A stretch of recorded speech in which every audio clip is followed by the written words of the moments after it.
Hello, happy new year. Morning ಇವತ್ತೆರಡು ಕಾಲಿಗೆ ಎದ್ದಿದ್ದೆ.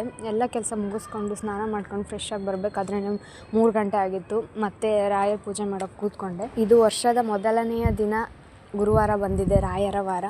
ಅದಂತೂ ತುಂಬಾ ಖುಷಿ. ಬೆಳಿಗ್ಗೆ ತಿಂಡಿಗೆ ಚಪಾತಿ ಮಾಡಿದ್ದೆ. ಇವತ್ತು ಹೊಸ ವರ್ಷ ಆಗಿರೋದ್ರಿಂದ ಹರ್ಷ ಗೊಂಬೆಗೆ ವಿಶ್ ಮಾಡಬೇಕು ಅಂದ್ಕೊಂಡು ಬೇಗ ಎಣಿಸಿದ್ರು. ಬೆಳಿಗ್ಗೆನೇ ಬೇಗ ಇದ್ದರೆ ಅಳ್ತಾಳೆ, ಅದಕ್ಕೆ ಇವತ್ತು ಹೊಸ ವರ್ಷ ಅಲ್ವಾ, ಅಳೋದು ಬೇಡ ಅಂದ್ಕೊಂಡು ಕೆಳಗಡೆ ಹೋಗಿ ಅವ್ರಿಗೆ ಬಾಯ್ ಮಾಡಿ ಬಂದ್ವಿ. ಮತ್ತು ಹಾಸ್ಪಿಟಲಲ್ಲಿ ಸ್ವಲ್ಪ ಕೆಲಸ ಇತ್ತು. ನಾನು ಮತ್ತು ಗೊಂಬೆ ಹಾಸ್ಪಿಟಲಿಗೆ ಹೋಗಿ ಮುಗಿಸ್ಕೊಂಡು ಮನೆಗೆ ಬಂದ್ವಿ. ಮನೆಗೆ ಬರಬೇಕಾದ್ರೇ ಟೈಮ್ 12 ಗಂಟೆ ಆಗಿತ್ತು.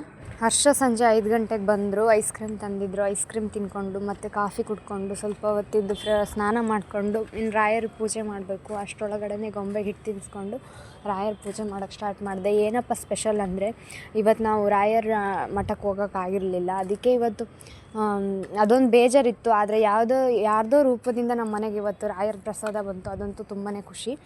ಮತ್ತು ಸಂಜೆ 7 ಗಂಟೆ ಮೇಲೆ ಕುದ್ರೋಳಿ ಟೆಂಪಲಿಗೆ ಹೋಗಿ ಅಲ್ಲಿ ದೇವರ ದರ್ಶನ ಮಾಡಿಕೊಂಡು ಗೊಂಬೆಗೆ ಒಂದು ದಾರ ಕಟ್ಟಿಸ್ಕೊಂಡು ಮತ್ತು ಪಾನಿಪುರಿ ಮತ್ತು ಗೊಂಬೆಗೆ ಎಳ್ನೀರು ಕುಡಿಸ್ಕೊಂಡು ಸೀದಾ ಮನೆಗೆ ಬಂದ್ವಿ.